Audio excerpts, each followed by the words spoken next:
Liverpool dates back to the year 1207, when it was granted a charter by King John as a borough and port. It achieved city status in 1880. Its distinctive waterfront is famous throughout the world. It has two cathedrals, the largest Anglican cathedral in the world, having taken 74 years to construct from 1904 to 1978, and a Roman Catholic cathedral of modern design, which took only 5 years to build in the 1960s. Liverpool is essentially a great Victorian city, developed by entrepreneurs and civic-minded people.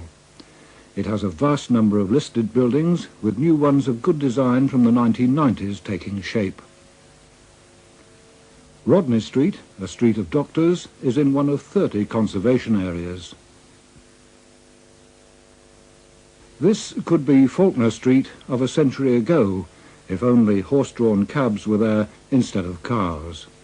Such a transformation does happen from time to time, as Liverpool has been host to many period dramas for the television and film industry. Faulkner Street, for example, was the setting for the TV production Secret Agent in the early 1990s. The Royal Liverpool Philharmonic Society has raised millions of pounds in order to refurbish the 1930s Art Deco Philharmonic Hall.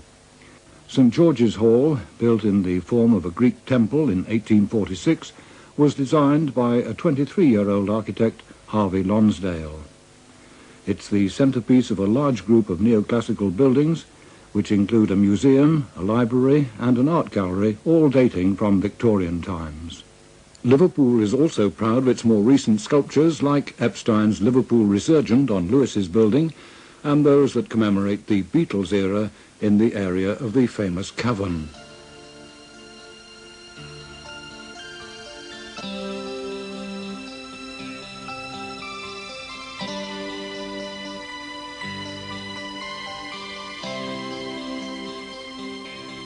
Albert Dock was built in the 1840s, the age of sail and small vessels. It was designed by Jesse Hartley, Liverpool's dock engineer. Both the Merseyside Maritime Museum and the Tate Gallery of the North are now housed in the old warehouses. Albert Dock is the largest Grade 1 listed building in the country and has been developed as both a place in which to live and as a tourist attraction. Its success is such that it's the second largest visitor attraction in the country, with 6 million people coming here every year. So much for the present. Let's travel back in time and look at some aspects of Liverpool life in the 20s and 30s, when the city was very different from what it is now. Our story begins at 10 to 9 on a morning in 1929, when ferries from Wirral disgorged their rush-hour passengers. For many, their daily constitutional exercise was an anti-clockwise processional walk on the top deck of the ferry, effectively walking to Liverpool as the boat chugged across the Mersey. At this time, over 25 million journeys a year were made by the ferries as they plied between Liverpool and Rock Ferry, Birkenhead Woodside, Seacombe, Egremont and New Brighton. It's the final summer of the Eastern service. The origins of the Birkenhead ferry go back to the 13th century, when monks from the priory in Birkenhead were granted rights by the king to ferry travellers across the river.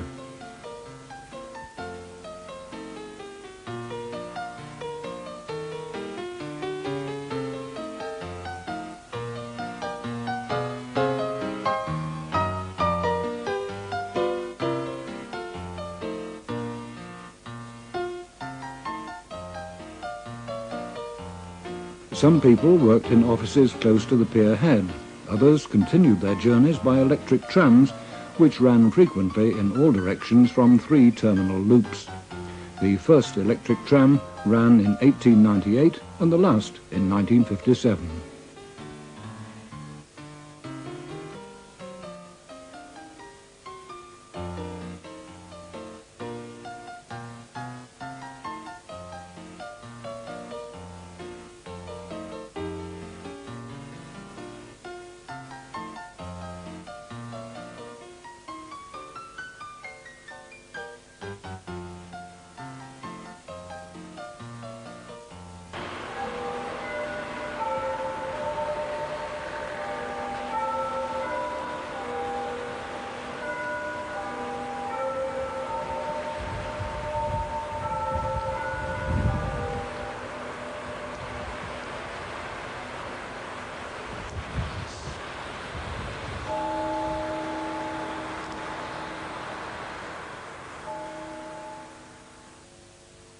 Now let's take a trip through the shopping centre of Lord Street and Church Street. Imagine we're on a bus or tram as we pass the Edinburgh Cafe, Lord Street Arcade and Bunny's on the corner of Whitechapel.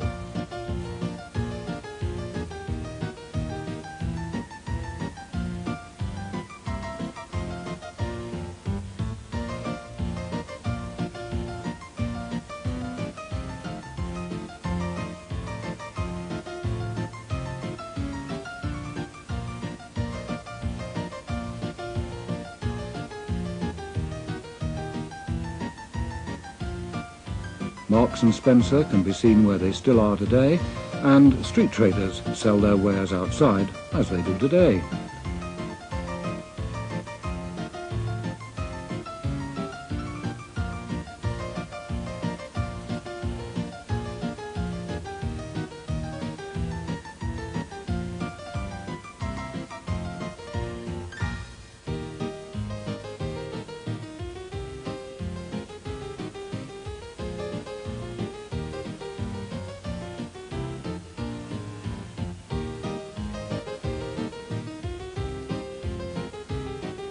It's 1929 summer sale time in Blackler's famous store.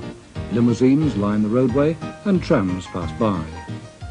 Blackler's, formed in 1908, was a partnership between a Mr. Blackler, who already had shops in the city, and a Mr. Wallace, a buyer with Lewis's.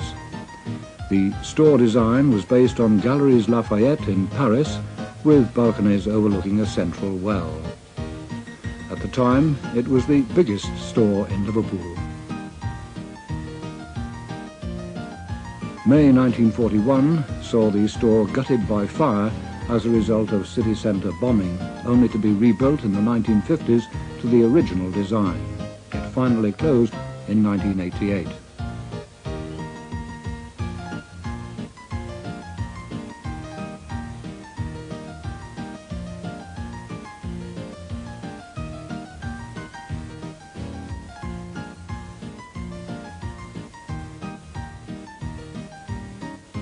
How about a new chest of drawers for £5 10 shillings?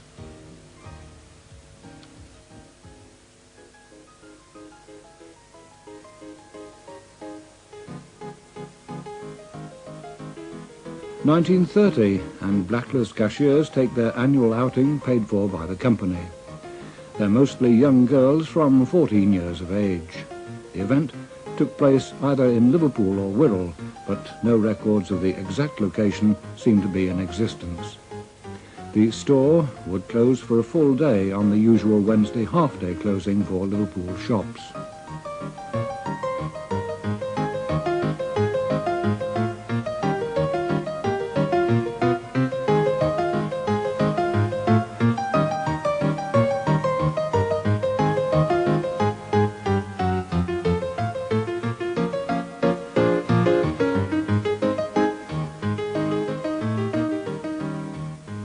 These girls are the cashiers who worked in the pay kiosks. There were more than 100 of them.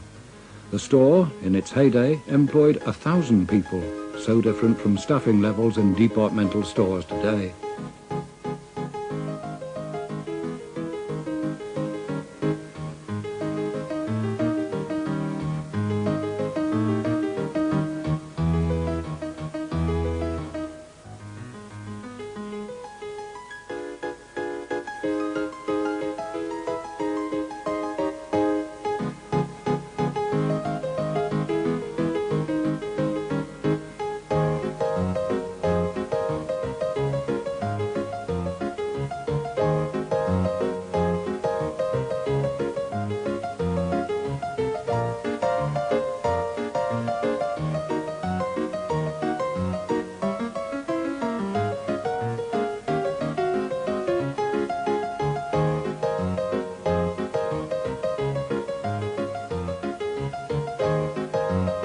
No television and very little radio in the 20s meant that people made their own entertainment. There were no designer clothes to fit the activity you were engaged in. Often men wore their suits, and ladies' outfits were incomplete without hats of many styles.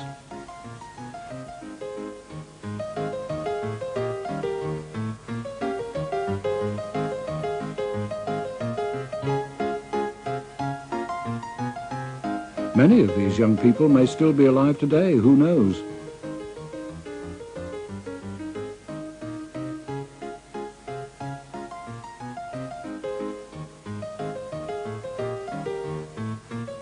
The Wallace family and store supervisors managed the games. On the death of Mr. Blackler, the Wallace family took over completely as he had no offspring.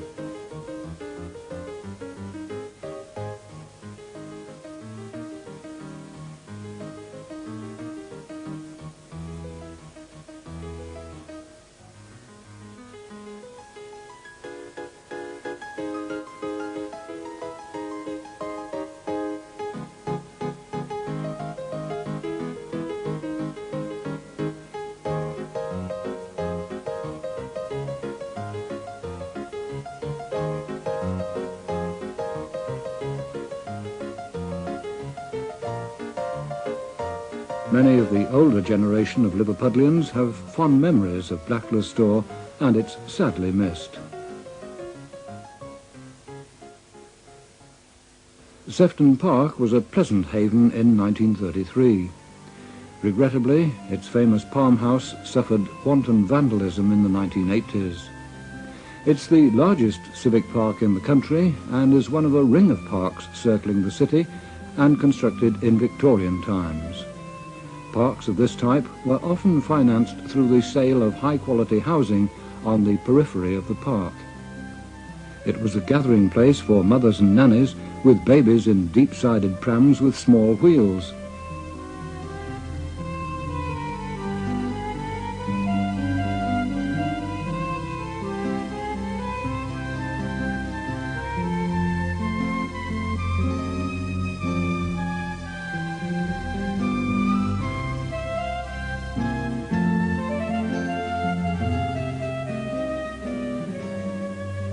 On the lake, the Jolly Roger mini-replica sailing ship was a familiar sight.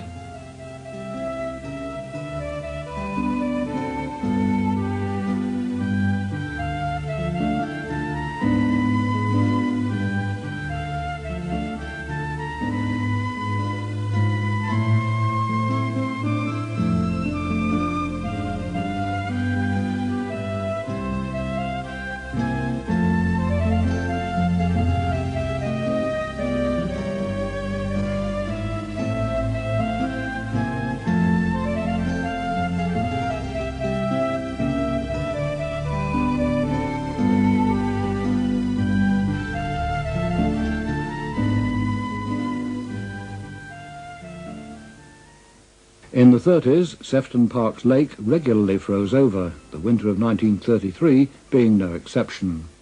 Locals took advantage of this by enjoying ice skating and consuming roasted chestnuts.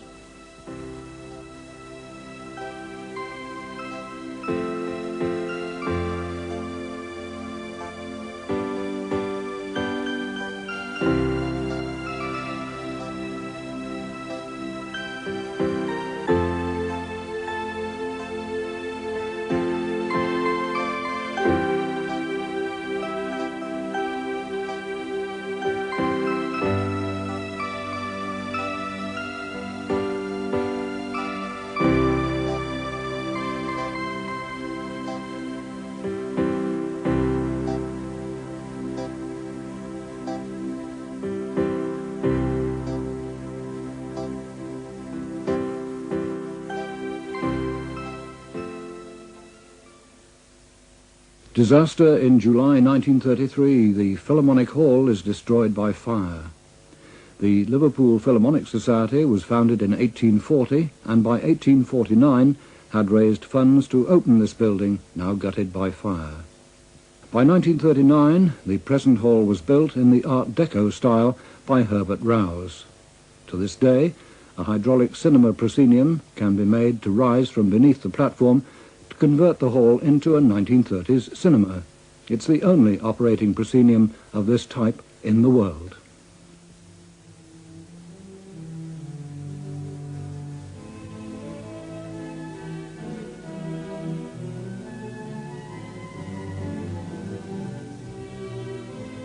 A Spartan biplane flies over on a press photo flight.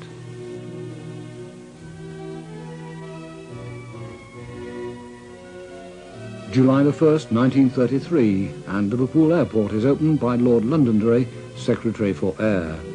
We see Hawker Fury and Demon fighters, a Cerro Cloud amphibian, Cloud of Iona, of Lord Douglas Hamilton, and a Sierra Autogyro.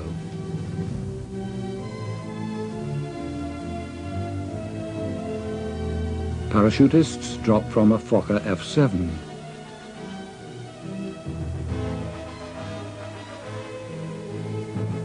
Nine Hawker Hunters of number 25 Squadron provide an aerobatic display.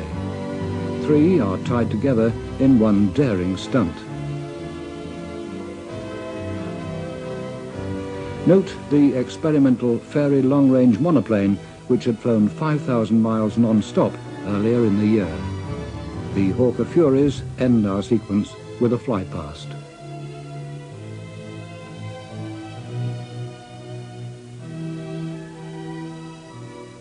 In 1933, the Mersey Road Tunnel is inspected as work nears completion. It was the longest underwater road tunnel in the world at the time. The idea originated in 1913 and work started on a modified scheme of 2.13 miles between Birkenhead and Liverpool in 1925. It was officially opened and given the name Queensway by King George V in July 1934. Local people were allowed to walk its length for a small fee donated to charity earlier in the year. Many people who were children at the time still remember the occasion.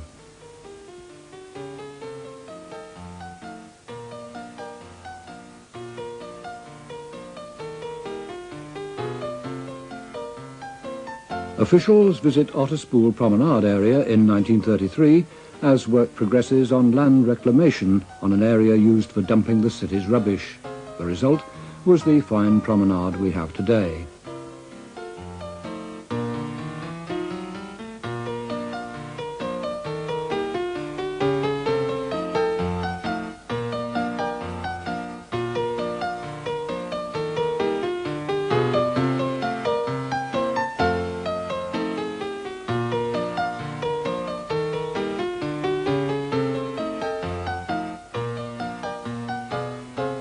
The party includes Liverpool's well-known MP, Bessie Braddock.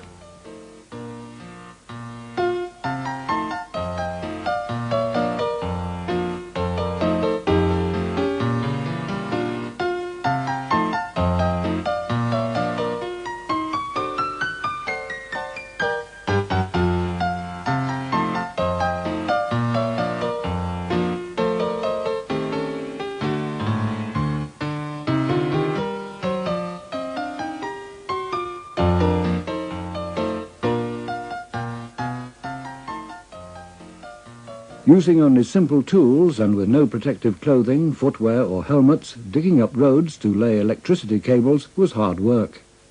There was always a hot coke fire in a brazier, and a cocky watchman kept guard overnight, sitting in his hut in front of the fire. Work goes on in various parts of the city in 1931, laying supplies to homes and the extensive tramway network. These pictures cover Castle Street, Kempston Street, Bedford Street, Kinglake Street and Club Moor.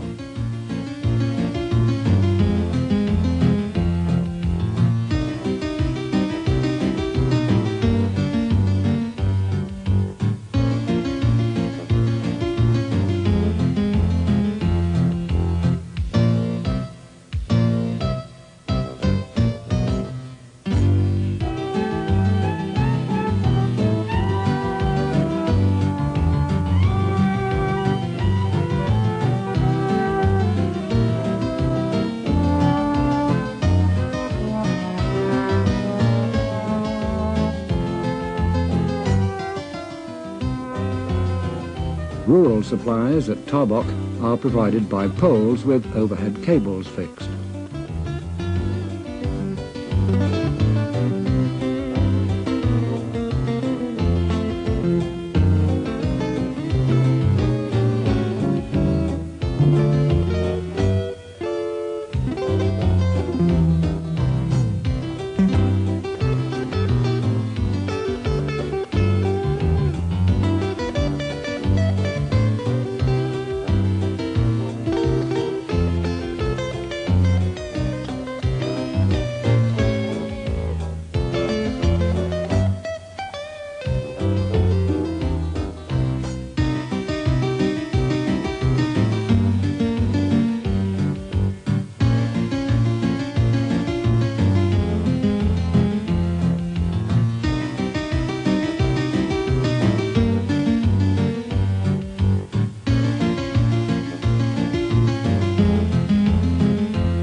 After all that hard work, how about some apples at 2 old pence a pound?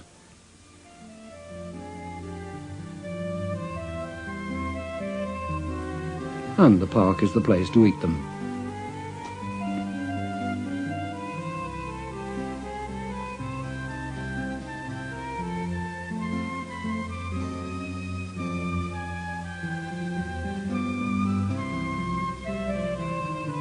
This sequence of very old brittle film was saved just in time.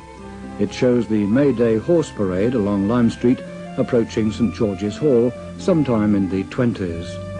The parade dated from early Victorian times when carters from all over the country bringing goods to Liverpool decorated their horses and paraded through the streets to welcome the first day of summer. The parade disappeared with the war, but was revived in 1986 for a few years.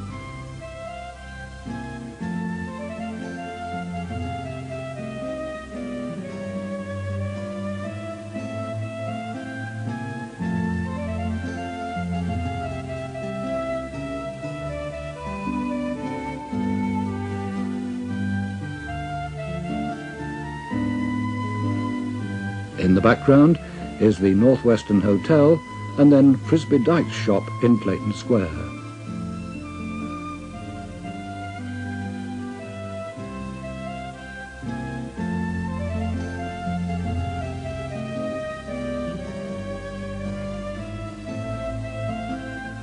The Victorian neoclassical buildings in the St George's Hall area and the famous waterfront buildings from the early part of the 20th century escaped complete destruction during the Second World War and thankfully are still with us.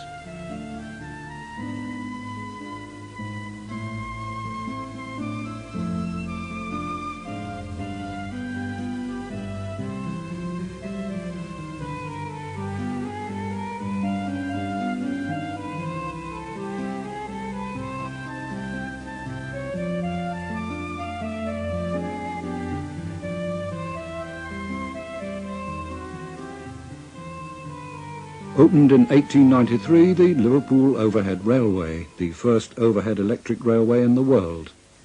It eventually covered the line of docks running from Dingle in the south via the Pier Head to Seaforth Sands.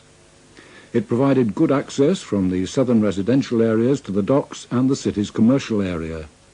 It complemented the Mersey Railway running under the river from Burton Head. At the time this film was taken, it was carrying 5 million passengers a year. At the time of the First World War, it was up to 17 million, with a similar boom in the Second World War to 14 million. It was never nationalised as part of British Railways and finally closed in 1956, a unique form of transport gone forever.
The live bird's eye view from 300 feet up.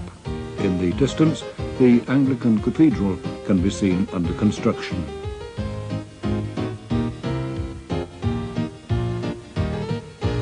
The floating roadway provided a link to the vehicle ferries for Wirral, or luggage boats as they were known locally. The backbone of the traffic was still largely horse-drawn, but there were some steam lorries as well. The luggage boats functioned until the early part of the war, in spite of the opening of the new road tunnel.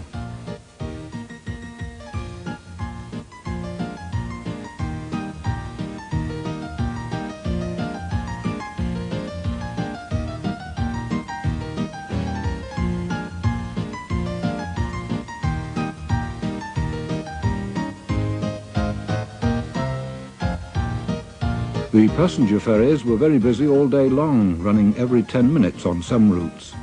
George's landing stage dates from 1875. Combined with Prince's landing stage, it provided a floating stage a half a mile long. As well as commuter traffic, leisure was well catered for, with services to Eastham to the south and New Brighton, a popular seaside resort, to the north.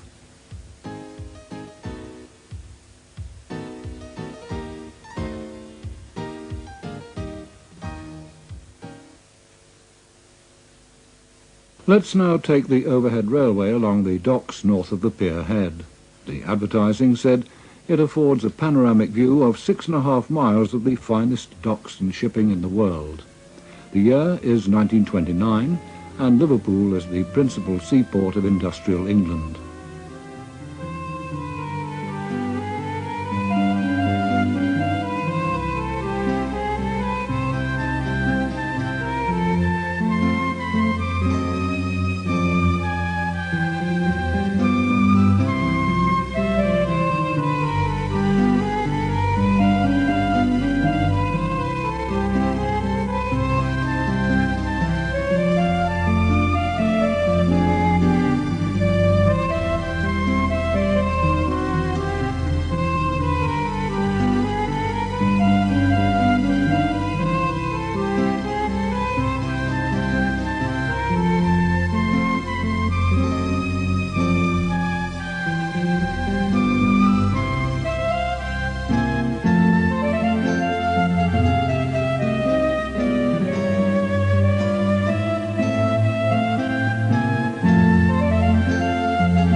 The Gladstone Dock complex was the largest in the world.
Imports of cotton are handled in the docks, while trading takes place in the Cotton Exchange.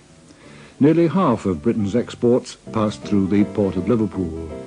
It's still Britain's largest export port today, handling 27 million tonnes per annum on 1,000 ships and increasing year by year. In 1930, it handled 20 million tonnes on 20,000 ships, which just goes to show how ship sizes have increased. The overhead trains pass the tobacco warehouse, which was the world's biggest warehouse.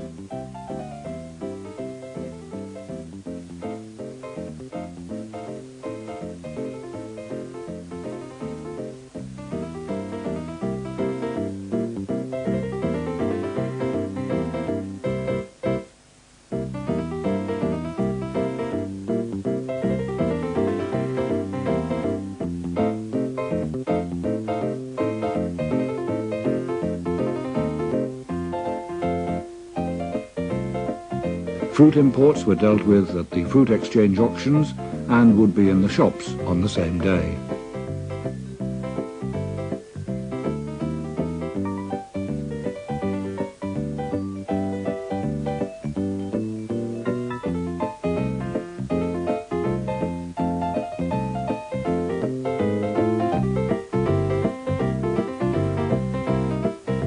Timber importing was another aspect of the port's trade, and here a timber auction is in progress as a large piece of mahogany is moved.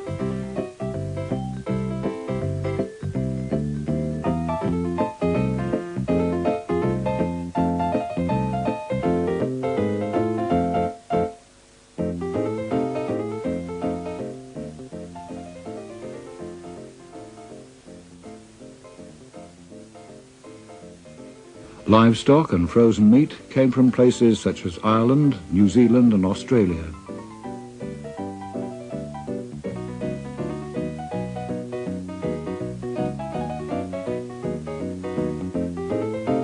Lunchtime in Dockland, and time to think of a flutter on the horses.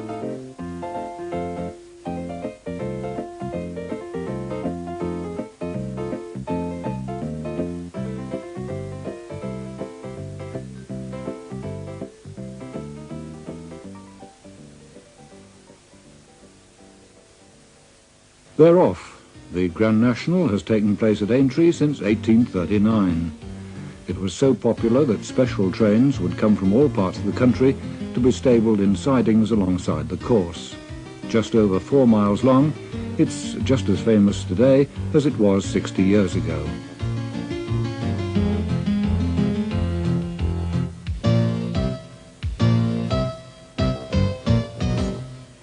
There's been many a fall at Beecher's.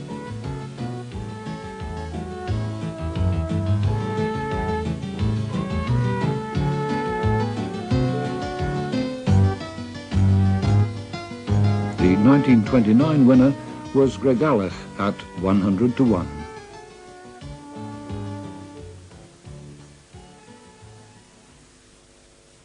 Liverpool looked west to the Atlantic and was regarded as the main port for the Americas and a gateway to the empire.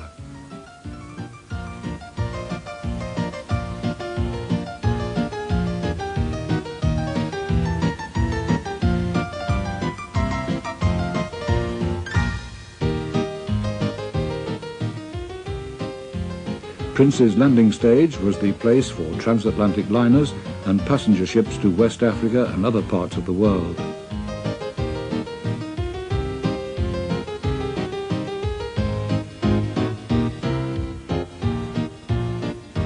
A White Star liner arrives, causing a flurry of activity.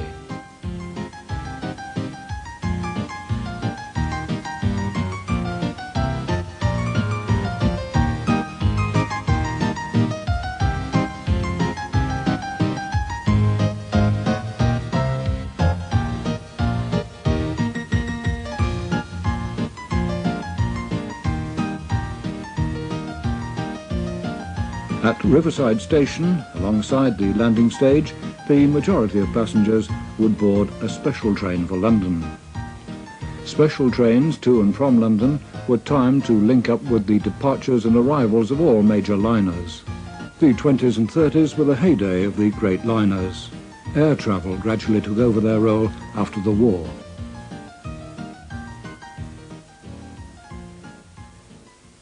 The construction of Martin's Bank buildings, now Barclays, and India buildings for the Holt Blue Funnel Line in Water Street shows the wealth and prosperity of the city.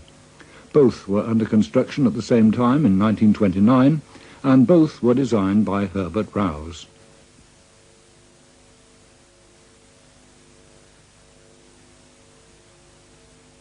Stonemasons continue their work on the cathedral, a task spanning 74 years. The seaside was never far away, and many took trips by electric train northwards to places like Blundellsands for relaxing days out.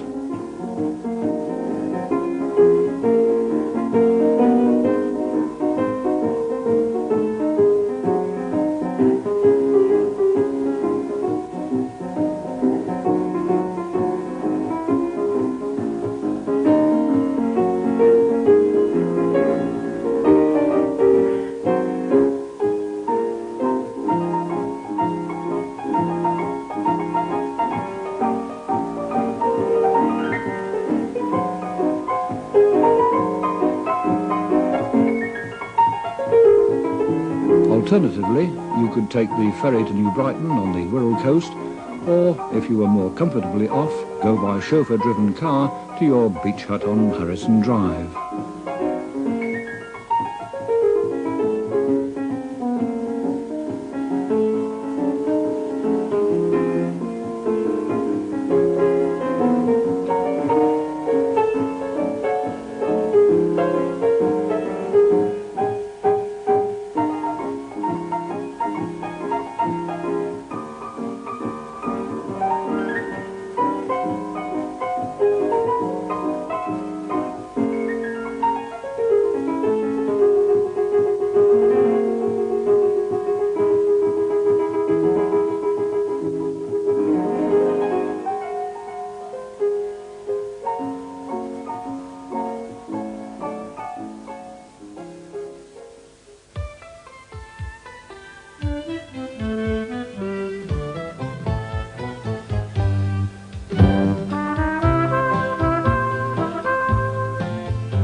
June 17th, 1939, and the new Mauretania completes loading and makes ready to sail on her maiden voyage to New York. Built by Camel Laird of Birkenhead, she was launched on July the 24th, 1938. Her shops, dance floor, pool and Turkish baths were stripped out before the end of the year after only a few voyages between London and New York, and the vessel became a troop ship visiting various parts of the world. She survived the war and, after refurbishment, reverted to passenger service in 1946 and was finally scrapped in 1965.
About the same time as the Mauretania became operational and the threat of a Second World War loomed, preparations were taking place at Linacre Lane Power Station for the assembly of gas masks.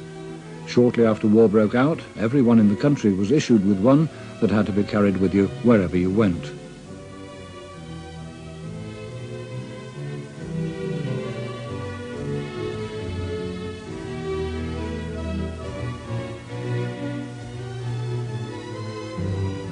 Most people working here are dressed in police-style uniforms.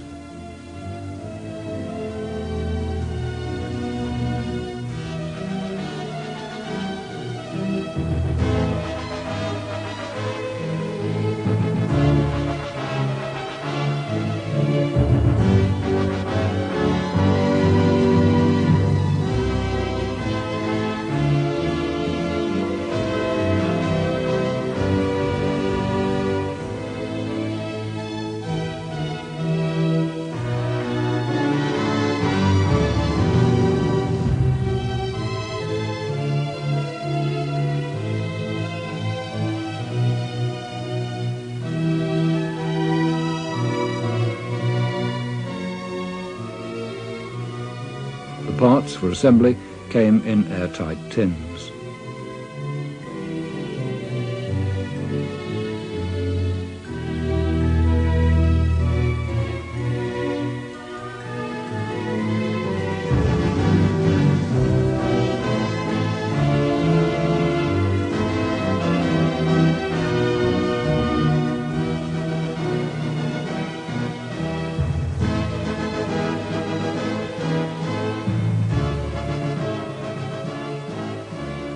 Windows are bricked up in Clarence Dock Power Station switch house to prevent damage in the event of bomb blasts.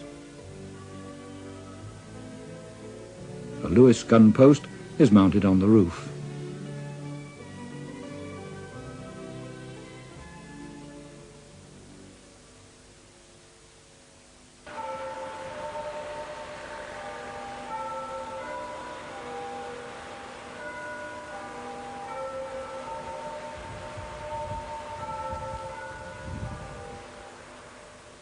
To end our look at Liverpool in the 20s and 30s, let's go back from 1939 to more peaceful times, back 10 years to 1929. The working day is over, it's time to buy a Liverpool Echo or an Evening Express, and then home, blissfully unaware of the traumas to come a decade later.